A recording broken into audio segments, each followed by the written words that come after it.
Nós somos a Rádio e TV Imprensa. Uma emissora 100% digital. 100% digital. Música, entretenimento e informação com credibilidade. Direção-geral do jornalista Ferreira Leite.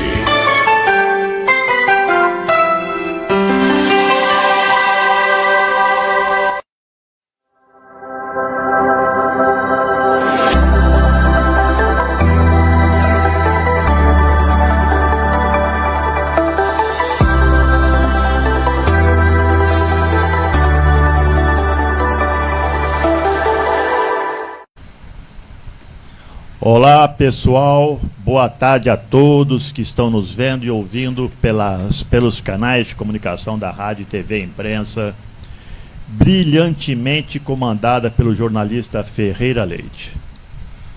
E agradecendo também ao nosso operador de som e vídeo, ao comando técnico do Juan Barcos. Estamos chegando com o nosso programa semanal, Questão de Saúde, todas as quartas-feiras, das 13 às 14 horas. Né? E sempre lembrando que em nosso programa procuramos falar sobre temas relacionados com a saúde, em que se possa dar orientações, tirar dúvidas e principalmente dar dicas de prevenção para impedir que se estabeleça ou avance algo que esteja prejudicando o nosso bem-estar físico e mental. E para isso, temos o cuidado de sempre trazer informações de qualidade, fundamentadas na ciência, nos estudos diários e no nosso dia a dia de atendimento em ambulatório, nos consultórios, nos ambulatórios de especialidade, nas diferentes clínicas dentro dos hospitais e também no ensino médico, que atualmente temos aqui em São José, com as duas faculdades de medicina. Né? E, logicamente, né, sempre tentamos evitar as fake news que, infelizmente, assolam as nossas mídias sociais e jornalísticas. Né? Para que eu consiga isso, eu conto sempre com a ajuda de algum colega que seja referência na sua área de saúde e que tenha expertise para responder aos nossos questionamentos, assim como dos ouvintes que nos acompanham pelos canais de comunicação da Rádio e TV Imprensa. Eu sou Alton Becker, sou médico pediatra. Estaremos juntos todas as quartas-feiras, das 13 às 14 horas, aqui na Rádio e TV Imprensa. Né? Hoje, vamos falar sobre um tema, na verdade, já vamos retomar um tema que já abordamos anteriormente, que é a saúde do trabalhador. Só que hoje vamos abordar mais especificamente a parte da medicina do trabalho voltada para a saúde mental. E para falar sobre esse tema, contamos hoje com a presença da doutora Natália Caterina, que apesar de jovem, já carrega uma vasta experiência nessa área de medicina do trabalho, trabalhando em grandes empresas da nossa região. Né? Não bastasse isso, há menos de um mês ela lançou um livro na qual ela aborda o tema que vamos falar hoje, a saúde mental e a saúde do trabalhador. Né? Posteriormente, hoje, vamos comentar sobre o livro. Doutora Natália, eu agradeço muito a sua presença, eu sei da correria, né, entre os departamentos de saúde ocupacional de algumas empresas na região, né? E agora, mais correria ainda com a chegada da Betina, né? Que ainda não completou um ano, está com 9 meses, né? Eu agradeço muito, eu sei que é corrida a vida, né? Agora, acho que você já está tentando dar uma segurada, né? Porque cuidar de filho é muito importante, né? Então, antes de iniciar as perguntas, doutora Natália, eu gostaria que você se apresentasse e falasse um pouco, né, sobre a sua formação e área de atuação dentro da medicina. Né? Lembrando também que hoje um pouco mais para frente aqui, no meio do programa, a gente vai ter a presença do nosso parceiro, que está sempre nos ajudando, o psiquiatra, professor doutor Davi de Souza Lima. A palavra é sua, doutora Natália. Por favor. Obrigada pelo convite. É sempre muito bom, né, estar falando sobre o que a gente ama. E eu sou formada em Mogi das Cruzes, na Universidade de Mogi das Cruzes. Há 12 anos tenho uma atuação na indústria, uma atuação voltada, né, para a saúde do colaborador. Então, fiz toda a minha formação em cima de medicina do trabalho, direito médico, administração e agora também, recentemente, psiquiatria. Porque eu falo muito, Dr. Otton, que antes os trabalhadores eles procuravam o departamento médico para falar de dores, né, musculares. Hoje, a gente vê o trabalhador procurando o departamento médico para chorar, né, para trazer suas demandas emocionais, psicológicas. E então me aprofundei a estudar esse universo da saúde mental e mais focada ainda na saúde mental relacionada ao trabalho. Muito legal, sabe? Que eu vou dar um pequeno preâmbulo, porque eu também trabalhei em empresa em 82, 83, 84. Então, logo ali. Isso, através de uma outra empresa, de uma medicina, medicina de grupo, né? Que tinha algumas empresas em sua carteira, né? E a gente ia fazer a parte médico essencial, mas acabava fazendo a parte médico do trabalho mesmo, né? Sim. Que estava incipiente ainda, já tinha, né? A medicina do trabalho ainda não tinha. Hoje nós temos, se não me engano, foi 2008 que a especialidade medicina do trabalho foi reconhecida. Né? É recente, né? É a bem residência, recente. de fato, tudo é muito Isso. recente nesse universo, mas cada vez mais a gente vem vendo a importância do médico do trabalho na sociedade.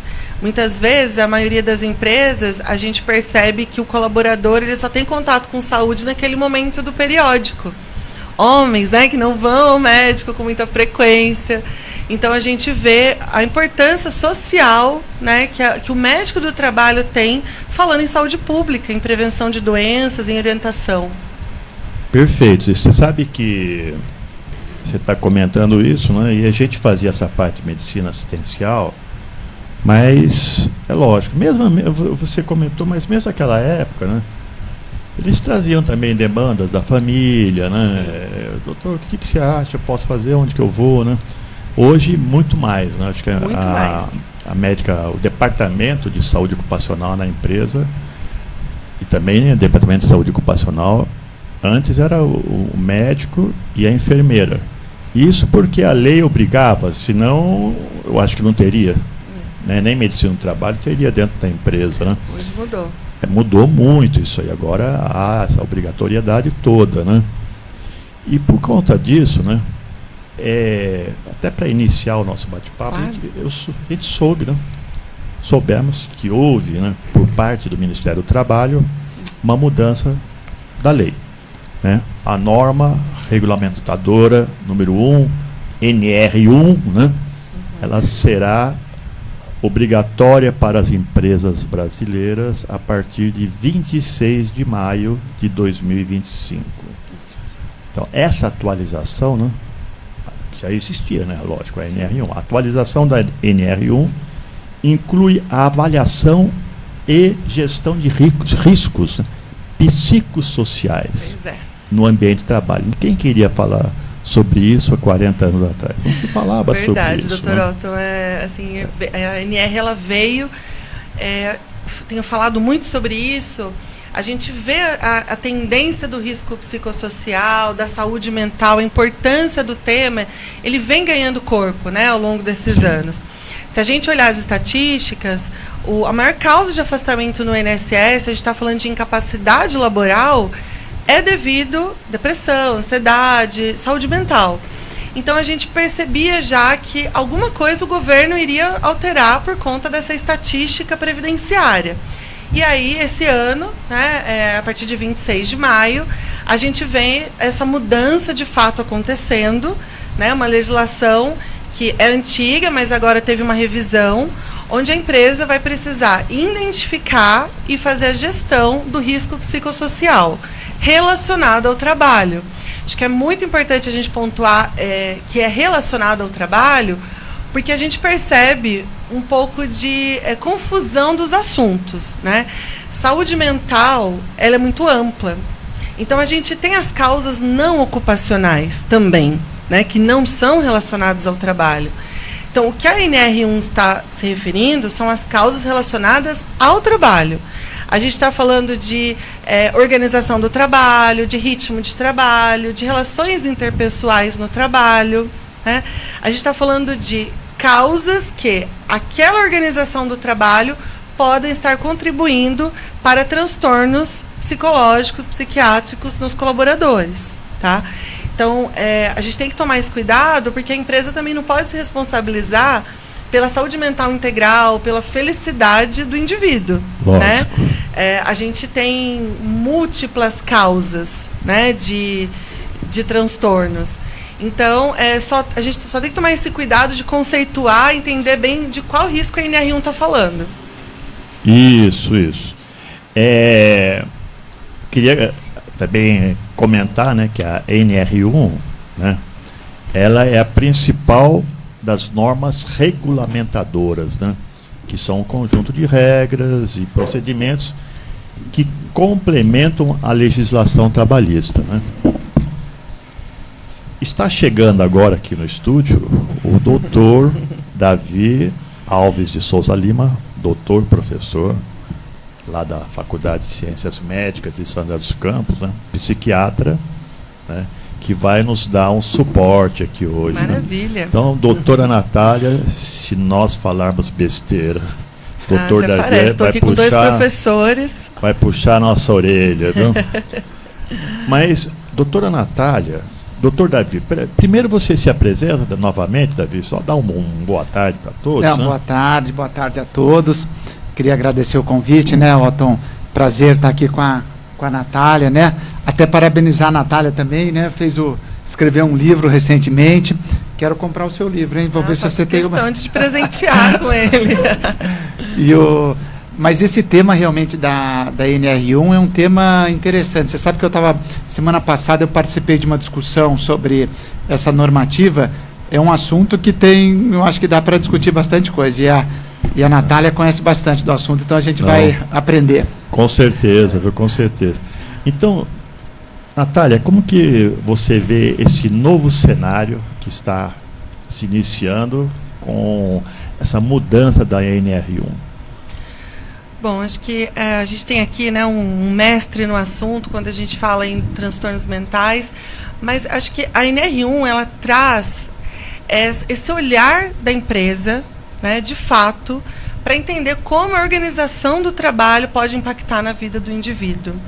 Então, a maneira como o líder se porta, né, a segurança psicológica que aquele ambiente tem. Quando a gente fala em segurança psicológica, a gente está falando em liberdade para a pessoa poder expressar, poder errar, onde ela tem clareza nas atividades que ela deve cumprir naquele ambiente de trabalho.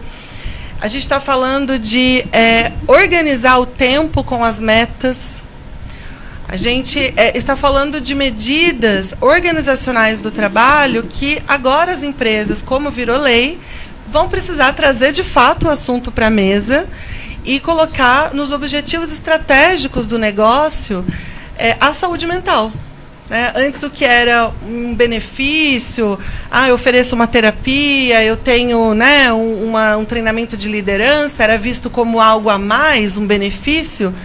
No cenário atual, não, virou uma legislação. Então, a gente vai precisar, as empresas, né, vão precisar se organizar, estruturar os seus programas de saúde mental, evidenciar as ações com uma robustez maior e trazer para o objetivo estratégico, como eu falei, os itens de segurança psicológica, de organização do trabalho, para que não afete a saúde psíquica do colaborador.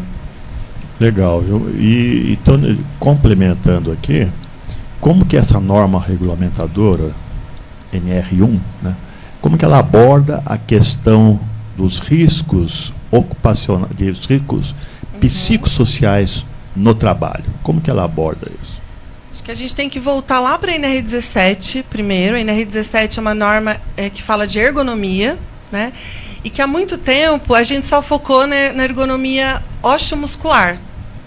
E a ergonomia é muito ampla, né? A gente tem questões relacionadas a conforto térmico, questões relacionadas à luminância e também à organização do trabalho.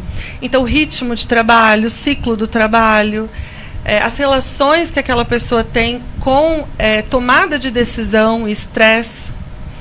Então, a gente precisa, para levantar o risco psicossocial, entender se os itens da NR17 ergonômicos já estão identificados naquela atividade e também escutar o colaborador, ou em periódico, ou em algum momento de teste, mas que a gente possa dar voz também ao colaborador para que ele nos fale, olha, isso aqui não está legal, isso aqui a gente precisa ter uma oportunidade de melhoria no setor. Lembrando que quando a gente fala em empresa, a gente não pode considerar um dado só, né? Então, é um conjunto de dados. A gente pode trazer também para a discussão quantidade de horas extras, o absenteísmo, que são os atestados que os colaboradores apresentam. Então, esse conjunto de análise, né, desses KPIs, de indicadores, mais a escuta do colaborador, mais os itens da NR17, vão compor o reconhecimento dos riscos psicossociais nas empresas. Legal, viu? Depois eu vou pedir para você dar um complemento, Davi, que eu vou perguntar para ela quais que são os principais fatores de risco psicossocial que são identificados por essa nova norma, né? Bom, voltando para a NR17, a gente tem que avaliar se aquela atividade ela tem um ciclo que o colaborador consegue cumprir, se a remuneração dele está atrelada a metas robustas e impossíveis de se alcançar, né? Se ele tem ali a liberdade de fazer melhorias no setor, de opinar, se o erro dele tem margem, né, para erro, afinal estamos falando de humanos. E a gente percebe que, entendo que algumas atividades a gente também não tem muita margem, a nossa é uma delas, né, como médicos, mas a gente precisa ter protocolos e apoio para aquele colaborador, para que ele possa ter tranquilidade de executar a sua atividade, né? Então, a NR17, se a gente exemplificar aqui, a monotonia também do trabalho é um fator de risco psicossocial, aquele trabalho que você não tem nenhum estímulo, né? Você fica o tempo todo naquele mesmo ciclo de monotonia. Eu vou polemizar aqui, mas o trabalho noturno também é um risco psicossocial, né? Nós, como médicos, sabemos a importância que tem o sono, né? Não só para humor, para memória, mas também falando até de imunidade, de risco cardiovascular. Então, a gente tem mais de 100 itens de risco psicossociais que a gente poderia citar, mas acho que esses são mais fáceis de se enxergar, né, doutor Otto? Assim, que afeta de fato a vida do colaborador. Essa questão de ciclo de trabalho penoso, metas robustas, horário que você não consegue fazer o descanso adequado. Isso tudo pode sim levar a um quadro de estafa, burnout, entre outros transtornos. Muito bom. Então, doutor Davi, ela comentou, né, esses principais fatores de risco psicossocial, né, identificados, né, essa nova norma e tal. E o que você me diria? Esses fatores de risco, eles se encaixam em quais patologias na área da psiquiatria, né? Não, acho que a Natália falou muito bem e eu vejo essa nova norma com um olhar muito bom, porque, de certa maneira, a sociedade está dizendo que a gente precisa de ter um olhar diferenciado para a saúde mental. Talvez isso tenha acontecido, talvez a pandemia tenha contribuído para isso, porque a pandemia trouxe essa discussão mais em voga, né? E isso tem ajudado. Agora, por outro lado, eu vejo também que vai ser muito bom, mas vão surgir questões que, na verdade, já existem hoje, né? A Natália trabalha com perícia, então ela sabe disso. Eu também, às vezes, faço algumas perícias e sempre fica aquela questão, né? O trabalhador, muitas vezes, ele coloca a questão de ter adoecido ou por um quadro depressivo, ou por um transtorno de ansiedade, ou por uma questão relacionada ao burnout, insônia. Existe uma tendência a falar que tudo foi causado pela empresa. E a empresa, claro, ela sempre, né? Nós estamos num sistema capitalista, a empresa quer lucro, é normal isso. E aí fica sempre essa dúvida, porque chega na justiça trabalhista e fica esse questionamento.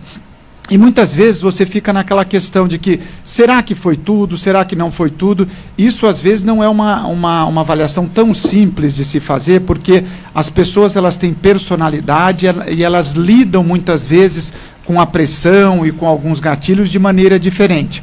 Então, isso que eu queria ouvir um pouco da Natália também. Como é que é, Natália, pela sua experiência, como é que você vê essa questão? Porque possivelmente agora, talvez, eu não sei, a norma ainda não entrou em vigor, vai entrar acho que dia 25 de maio, né? Talvez exista um número de ações maior contra a empresa, no sentido de falar que a empresa é culpada de tudo. E veja bem, eu não estou querendo defender a empresa nem aqui, eu estou levantando um debate. Mas isso para a estrutura geral, como é que você vê isso? Porque, no fundo, é aquela questão de se fazer uma avaliação correta e tentar dar o melhor caminho nesse sentido. Com certeza, acho que a gente vai entrar, né, nessa seara assim, que a norma foi instituída. A gente já vive hoje, né, doutor Davi, algumas aumento de casos de nexo, B91 lá no INSS, e tem razão, a gente tem que ser justo, né? Acho que o nosso papel também como médicos é fazer o nexo de forma justa, né, de forma técnica. Muitas vezes, quando a gente fala de saúde mental, as coisas ficam empíricas, né? Então é mais difícil de fazer o nexo com o trabalho. Mas a gente tem hoje ferramentas, né, testes, avaliações psicológicas. É por isso que é importante também a empresa ter evidência de tudo que é feito, de como é a organização do trabalho naquele ambiente, de ter, né, o seu periódico ali em dia, com um médico qualificado que possa colher a demanda, conduzir. Porque quando a gente vai analisar depois o nexo, né, o indivíduo ele tem que ser avaliado como um todo. Nós temos casos hoje, eu recebo diariamente nos consultórios das multinacionais que eu trabalho. O paciente bate na porta para contar de um divórcio, de uma dificuldade financeira, né? E como lidar, fazer a gestão de tudo isso, né? O que é do trabalho, o que não é. E eu vou muito pela ideia do Dr. Mendanha, que é um médico e advogado, acho que assim como o Dr. Davi, ele tem escrito muito sobre o tema, que quando é do trabalho é muito característico, né? A gente tem assim, evidências fortes de um assédio, de burnout, de estafa. O quadro do burnout ele é bem clássico, né, doutor Davi? Aquele paciente que vem na alta performance fazendo e de repente ele despersonifica, ele não quer mais nada e né, apaga literalmente, como se diz a palavra própria do burnout. Então, a gente tem elementos tanto no quadro clínico quanto no histórico também, evidências que a gente tem daquele caso para fazer uma análise de nexo.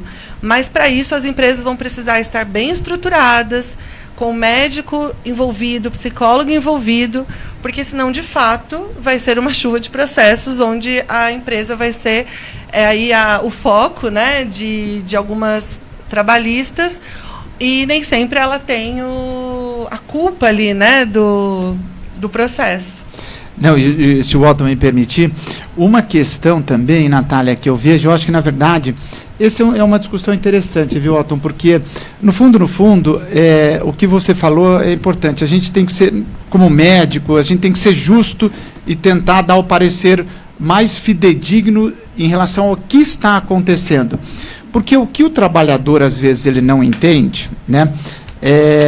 E volto a dizer, eu não estou defendendo a empresa, mas eu atendo, às vezes, pacientes que estão, muitas vezes, afastados pelo INSS ou afastados por alguma questão. Muitos deles estão, com toda a razão, devem estar mesmo, mas alguns, eventualmente, já poderiam ter, ou eu vejo casos nesse sentido, discuto casos nesse sentido.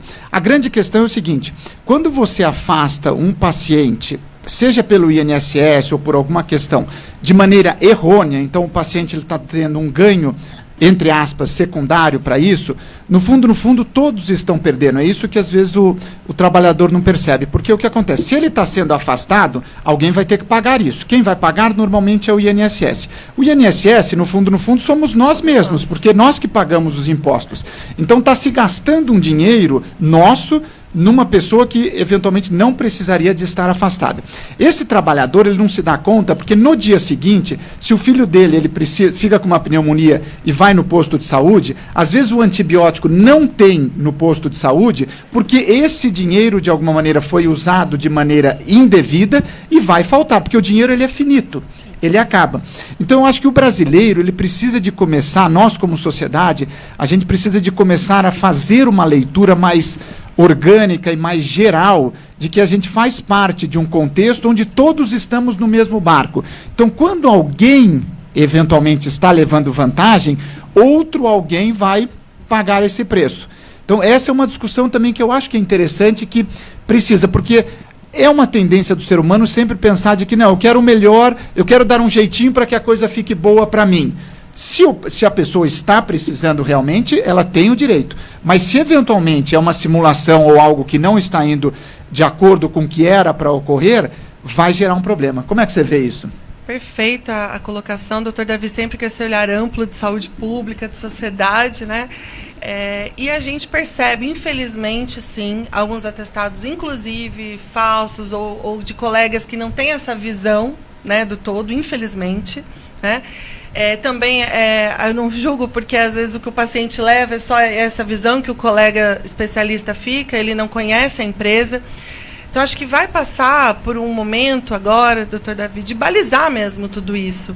Porque quando a gente fala que a principal causa de afastamento no INSS é por saúde mental, a empresa que não souber lidar com isso, né, que não souber fazer de forma correta um afastamento, fazer uma contestação e conduzir a prevenção de saúde mental e os casos instalados, não vai ter mão de obra para trabalhar. A gente está falando de uma pandemia paralela de saúde mental.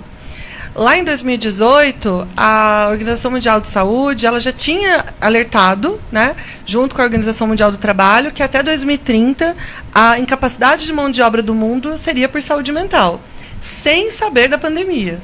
Com a pandemia as coisas aceleraram, então, né? É uma questão de saúde pública mesmo que a gente está falando aqui hoje, né? A gente está falando da principal causa, que as pessoas não estão trabalhando, né, que não estão produzindo num país onde a gente precisa muito produzir, né, e sair da situação que estamos. Então, acho que é uma questão de saúde pública, as empresas vão ter que se qualificar, os médicos vão ter que se qualificar, a gente vai ter que se conscientizar cada vez mais a população sobre o tema, para que a gente consiga sair dessa estatística horrorosa, né? E a gente está falando de depressão, de ansiedade, que onera, impacta o núcleo familiar inteiro, né? Não só o indivíduo. Perfeito. Então, é muito maior do que a gente vê a estatística, né? Dos casos reais, falando. Muito legal. Doutora Natália, você e o Davi, o doutor Davi, estão comentando, fazendo esses comentários. Então, há 43 anos atrás, né, tinha várias, não era uma empresa, várias empresas em São José, nas quais trabalhavam em turno. Ainda existem várias empresas que trabalham com turno, que a meu ver, é uma coisa horrorosa, né? Mas hoje ainda acontece, mas menos pior do que era antes.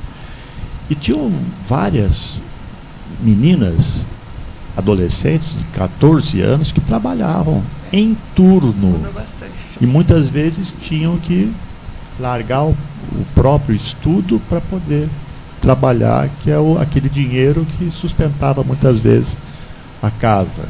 Então é um problema sério. Essa norma regulamentadora, ela vem pelo Ministério do Trabalho, né? Não é pelo Ministério da Saúde, né? Mas existe no Ministério do Trabalho aquela área da saúde também, né? Que vai regulamentando tudo isso. Mas você me diga agora o que você acha? Quais que são os impactos, né, desses riscos psicossociais na saúde mental e no bem-estar dos empregados? Bom, as coisas mudaram bastante, né? Ainda bem, acho que a gente evoluiu muito falando em legislação trabalhista, que bom, né? Você sabe que só fazendo um adendo aqui, colocando na discussão, tem colaborador que ama trabalhar à noite. Se você fala que vai tirar ele da noite, ele fala, por favor, a minha vida é noturna. E o trabalho, ele pode também ter esse olhar, ele ser um protetor de saúde mental, né? Ele pode. No meu caso, não sei de vocês, mas quando a gente encontra propósito, ama o que a gente faz, sei que é um privilégio isso num país. Eu digo em casa que é a hora que eu vou para o consultório, é a hora que eu descanso, né? O consultório é onde eu descanso. Sair do consultório é só encrenca. Eu sei que isso é um privilégio, né? A gente poder fazer o que ama e ser remunerado por isso. Não, infelizmente, não são todas as pessoas que têm esse privilégio, mas ele pode também ter essa conotação de proteção, né, de saúde mental. Mas quando a organização desse trabalho não está amadurecida o suficiente ou não tem esse olhar da saúde integral do indivíduo, ele pode ser, sim, um agente nocivo, né? Então, como eu citei alguns exemplos, né, anteriormente, falando de organização de trabalho, de ritmo, de pressão por metas e resultados, né, de você não ter um feedback claro, você não ter clareza nas suas atividades, você não saber o porquê você faz as coisas que você faz. Isso conflitos também interpessoais ali do trabalho, onde a gente não tem uma política estabelecida da empresa relacionada à diversidade, relacionada ao acolhimento, né, do outro, empatia. Então, a gente vê que, sim, ele pode ter um impacto tanto em transtornos ansiosos, né? A gente vê também, às vezes, transtorno de adaptação, com mudança de cidade, mudança de turno, mudança de chefia. Não são todas as pessoas que lidam bem com mudanças, né? Como o Dr. Davi trouxe no começo da conversa, cada um tem as suas bagagens e seu jeito de lidar, né, com as situações da vida. Mas a gente precisa ter responsabilidade com a saúde mental do outro quando a gente tem um poder hierárquico com aquele indivíduo, né? O líder, ele tem um papel muito importante. O líder não tem, muitas vezes, noção do quanto a palavra dele tem peso para o colaborador que está abaixo dele. Às vezes um olhar, um jeito que fala, o colaborador já cria 1000 coisas, né, sobre aquela situação. Então, capacitar para ser um líder acolhedor, para ser um líder que traz a segurança psicológica como um valor na tomada de decisão. Às vezes você muda alguém de escala e acha que é algo trivial, mas muda toda a rotina daquela pessoa. Então, chamar, conversar, explicar o porquê, engajar a pessoa naquela mudança. Pode parecer simples, mas a rotina engole. Às vezes a gente não consegue ter esse olhar no outro, do quanto impacta o outro determinadas decisões que a empresa e o líder tomam, né? Doutor Davi, é aquele negócio, né? Rotina é uma coisa fundamental que você tem, né? Mas às vezes você tirar a pessoa daquela... Esqueci assim o termo. Escala, né? Não, o modus operandi, né? Aquele modo, tirar ela da sua tranquilidade. Tranquilidade em termos, né? Uhum. Oferecendo outra coisa é complicado, né, doutor Davi? E essa questão da rotina para o mundo mental, ela é muito boa, porque o ser humano, esse aspecto de você ter um horário para acordar, você fazer as coisas e ter um horário para dormir, inclusive para o sono, é super importante a questão da rotina, né? Você ter um horário para dormir e um horário para acordar, e isso faz muita diferença. E a Natália colocou muito bem, o trabalho noturno, inclusive ele é remunerado, né, com um dinheiro extra, porque tem uma característica de insalubridade, porque o que acontece? O dormir, o ser humano, ele foi feito para dormir à noite, né? E à noite tem uma série de vantagens você dormir à noite, porque primeiro que a quantidade de barulho é muito menor, né?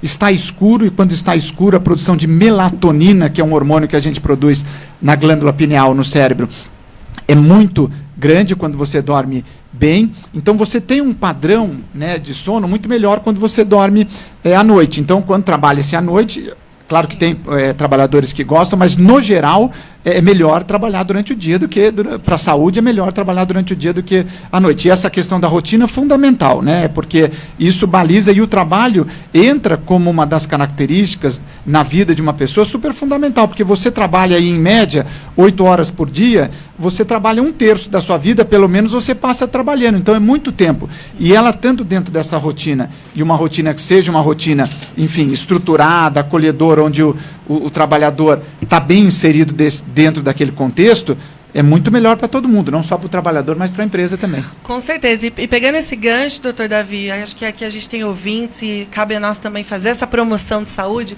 higiene do sono, né? Vamos falar só um pouquinho sobre higiene do sono.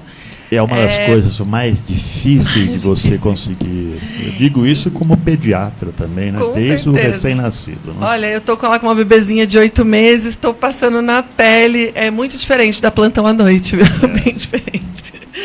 Né? O doutor Davi tem experiência, o senhor também, mas falando de higiene do sono, eu trabalho à noite, então no dia eu vou fazer minha higiene do sono. Eu vou, digamos assim, enganar o meu cérebro que é à noite. Então eu vou investir numa cortina boa para, né, ficar blackout, ficar escuro o quarto. Vou deixar um ambiente gostoso para eu poder dormir falando de temperatura. Vou evitar celular, televisão nesse momento. Vou combinar com o meu núcleo familiar que aquele momento é o meu momento de dormir. Eu falo isso muito para os funcionários. Chama a família e explica. Olha, imagina se você, à noite, eu ficasse entrando aqui no seu quarto. Essa é a minha noite, né? Então, acho que combinar isso no núcleo familiar para ter ali um momento de sono, pelo menos aí 6, 8 horas, se possível, né?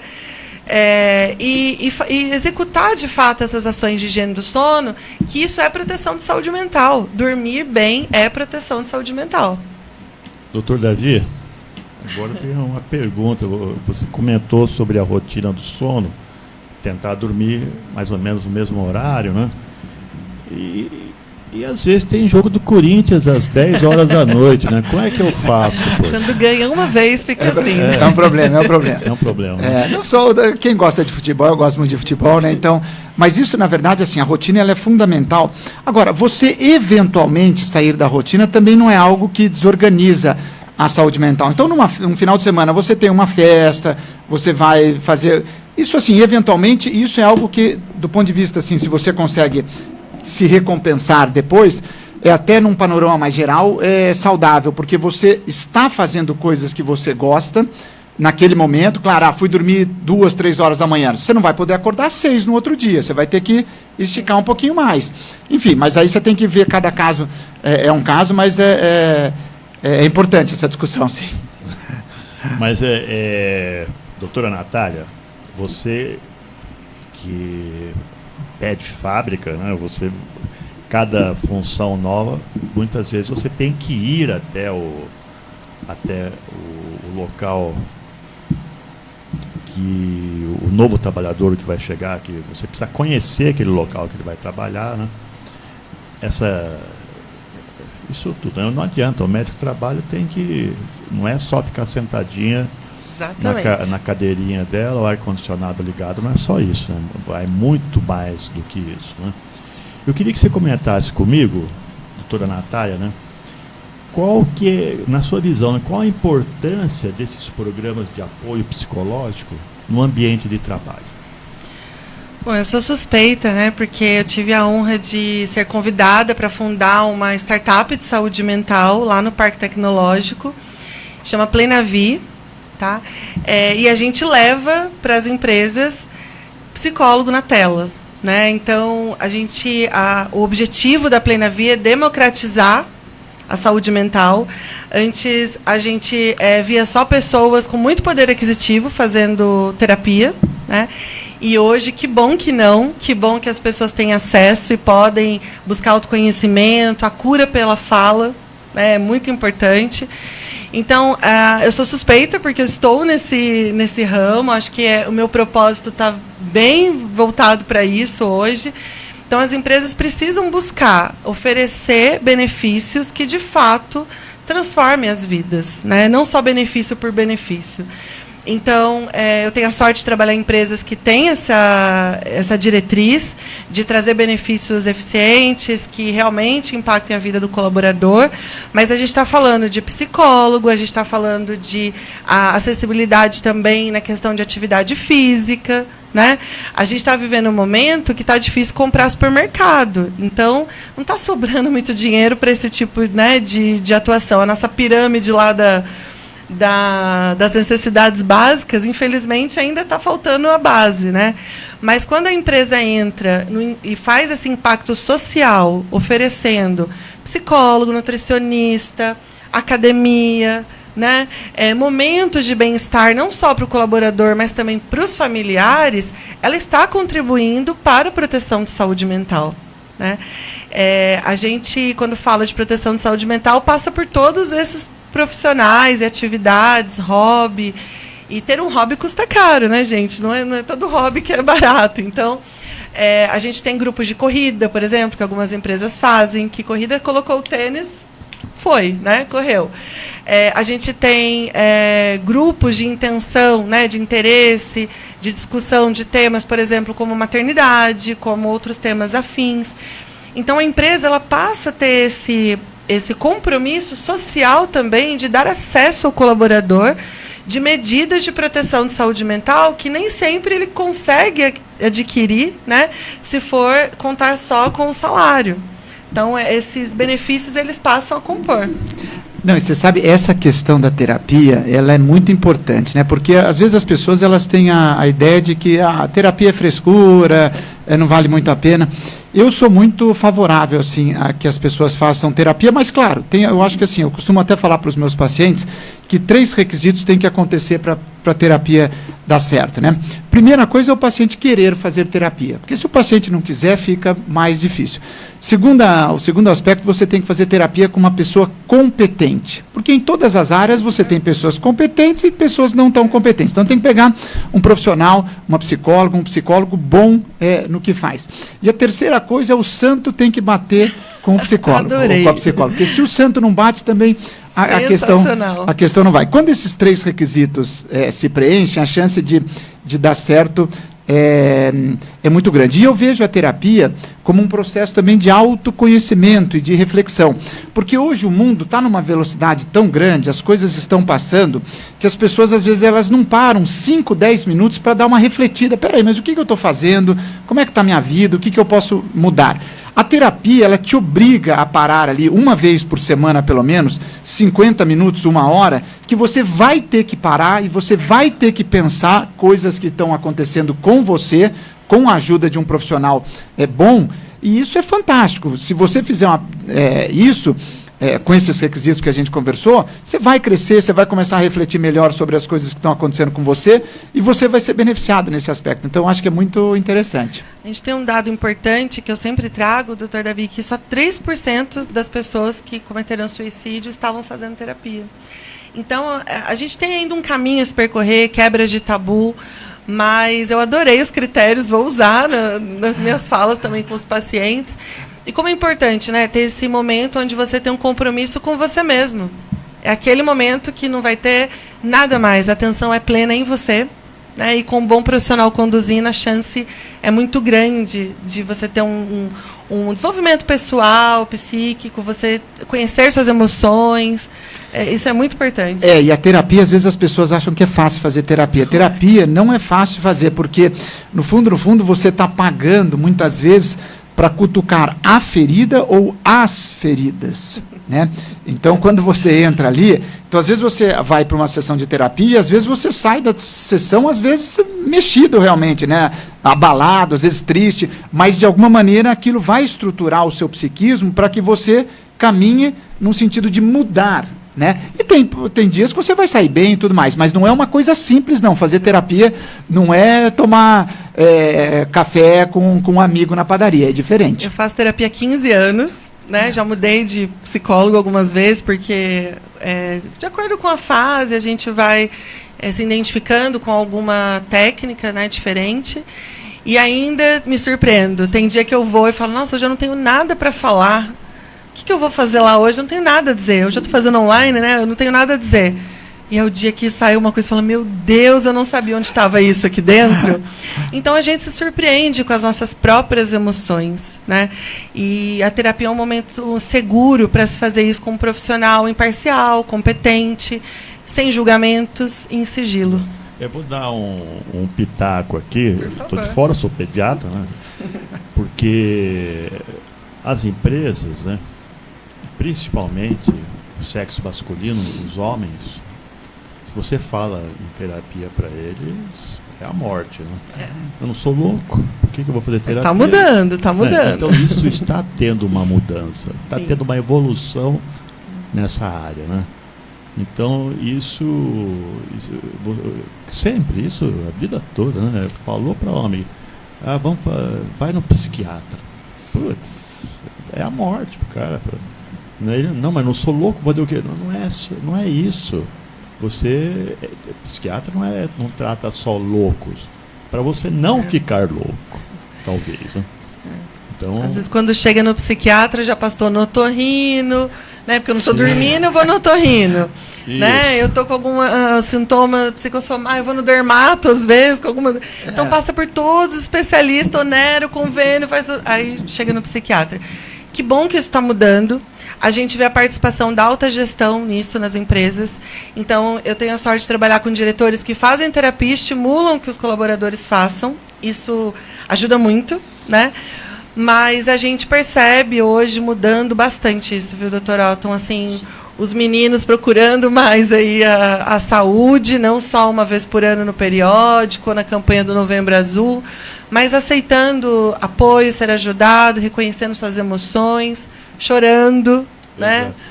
Você sabe que, infelizmente, a gente tem um tempo limitado. Sim. Porque essa conversa nossa aqui dava para ficar até a noite, tranquilamente, porque é interessante e é bom que para quem está nos ouvindo vai captar alguma coisa de importância nisso tudo. Sim. Né?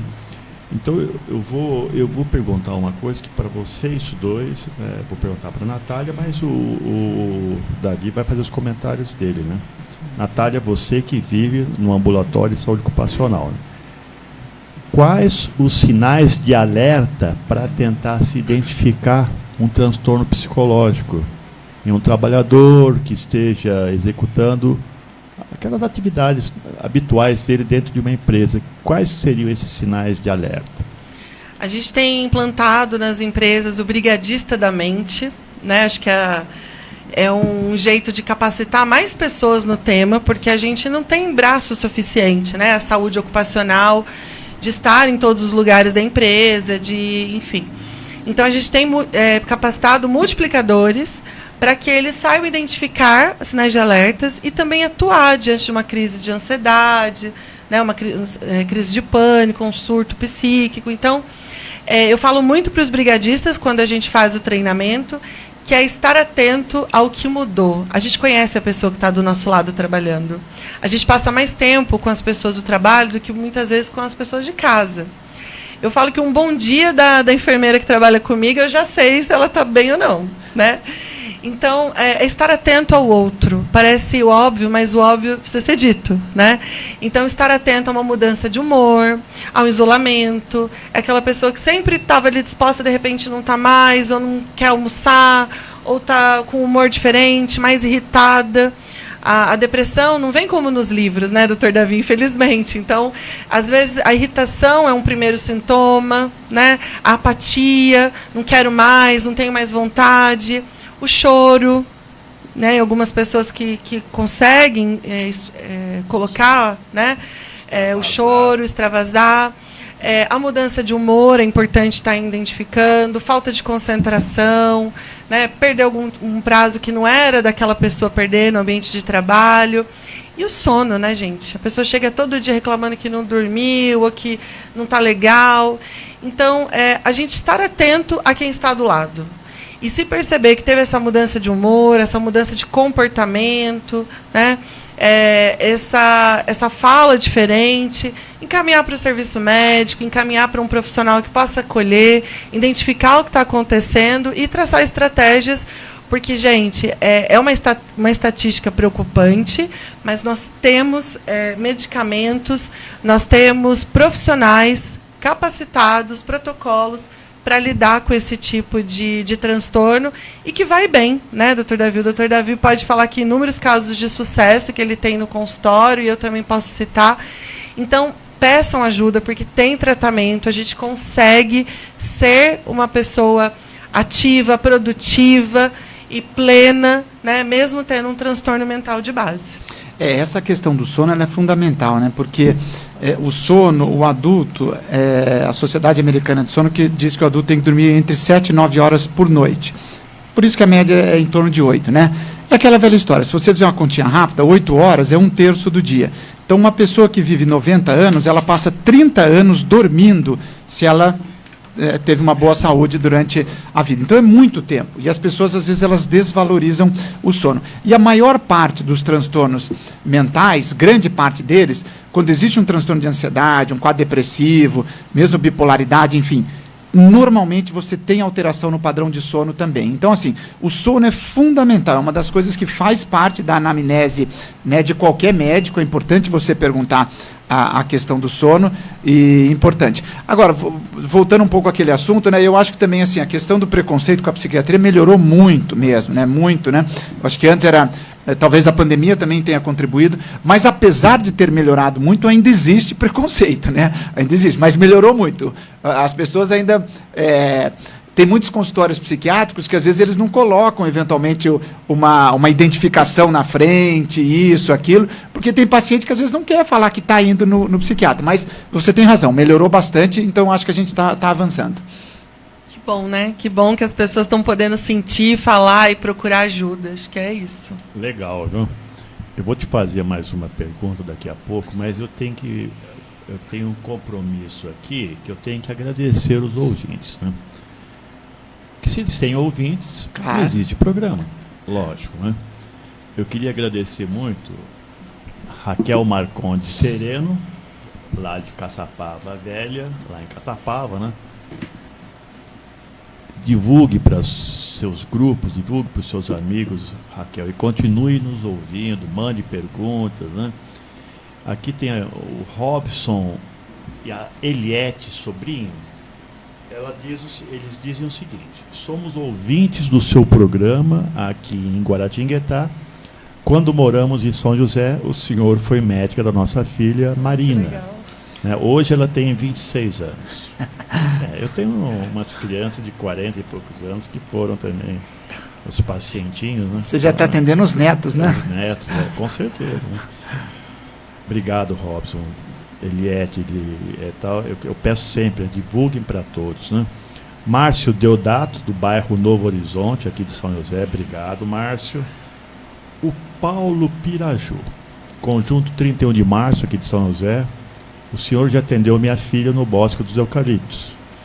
O BS do Bosque dos Eucaliptos, trabalhei lá há 26 anos, né? Então, quando inaugurou e quando mudou para onde é hoje, né?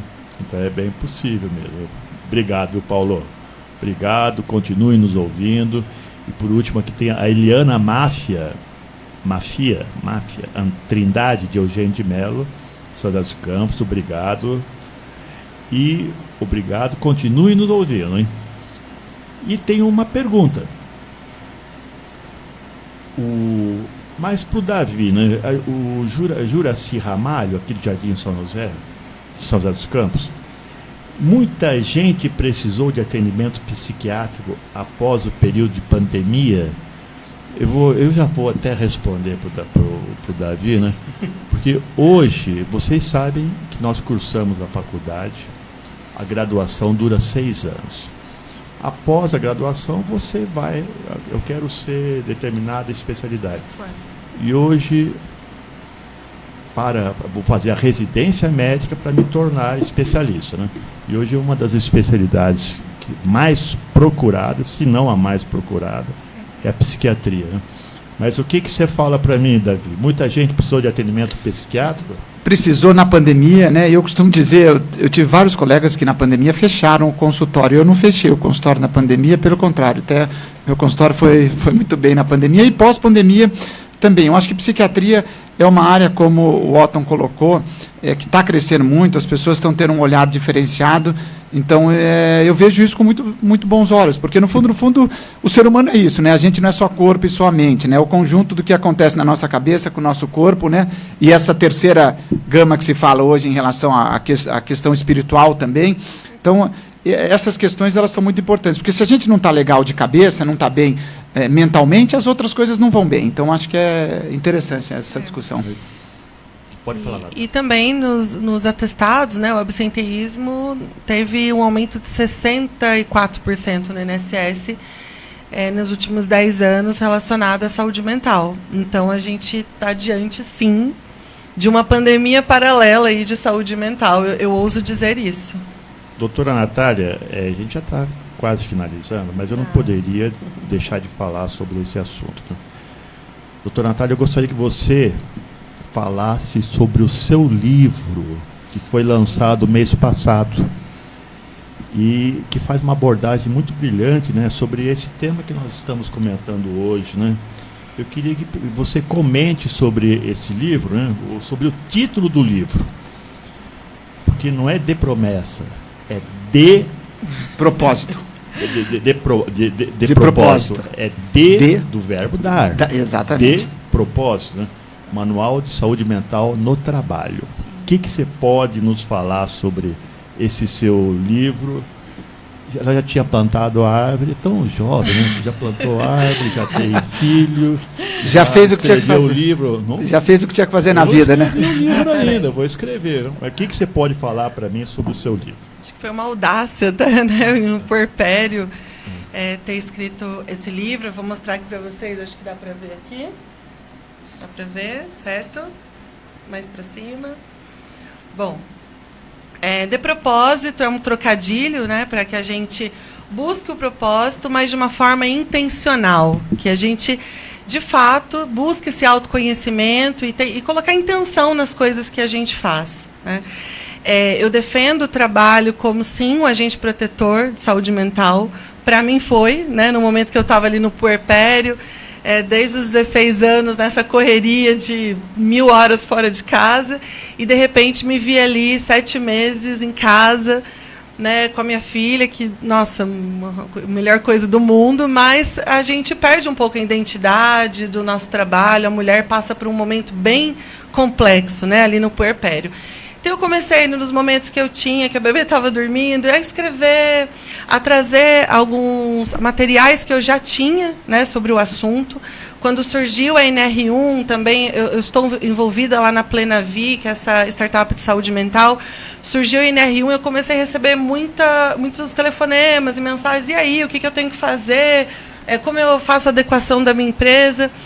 Então, eu falei, vou escrever sobre isso, né? Acho que o momento é oportuno, eu tenho, com toda humildade, algo a dizer sobre isso, é meu dia a dia, é o que eu vivo dentro da indústria. Então, é um livro que fala sobre a NR1, fala sobre prevenção de saúde mental no trabalho, medidas que as empresas podem implantar. Fala um pouco sobre essa questão do propósito, do trabalho como agente protetor, que deve ser. E, no final, eu falo um pouco sobre o futuro do trabalho, né? Como eu disse anteriormente. A empresa que não souber lidar com transtornos mentais, com o paciente passando por alguma situação psíquica, não vai ter mão de obra. A geração que está vindo agora, essa geração que não coloca mais o trabalho como centro da sua vida, como a gente sempre colocou, né? Eles querem coisas diferentes. Eles querem liberdade, eles querem flexibilidade, eles querem ter aí um equilíbrio entre a vida pessoal e profissional. E confesso que invejo um pouco essa geração, apesar das empresas não estarem ainda sabendo como lidar com eles, mas é uma geração que vem com outras vontades. Então, eu falo um pouco sobre isso também, como as empresas, as companhias vão lidar com o futuro do trabalho, com essa geração que quer coisas diferentes do que a gente está acostumado ou que a gente tem a oferecer. E onde que quem quiser ler o seu livro, onde pode encontrar o seu livro? Você, pode encontrar na página da Plenavi, no Instagram, Plenavi, online, ou na Livraria Leitura. tá? Tanto físico quanto online. A livraria Leitura no Colinas. Do Shopping Colinas, Colinas. isso. Foi lá onde a gente fez o lançamento, até agradeço a parceria. Mas foi essa construção. E só para complementar, doutor Otto, eu queria falar da capa um pouquinho. Essa capa é espetacular. Porque eu estou apaixonada por essa capa. Então, se eu me permitir, eu gostaria de falar um pouquinho dessa capa. É uma mulher serena de inteligência artificial. Foi o Guilherme Lucas que fez a capa. Ela de Minas.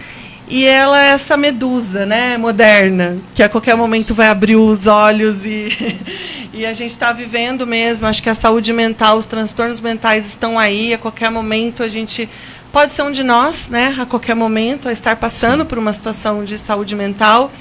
E ao invés das cobras, né, na cabeça, eu trago engrenagens. Eu sinto que minha cabeça é um pouco assim, acho que de vocês também.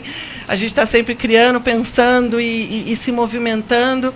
E que isso pode funcionar, né? Pode ser sereno, pode ser proveitoso. Quando a gente ama o que faz, a gente vê propósito no que a gente faz.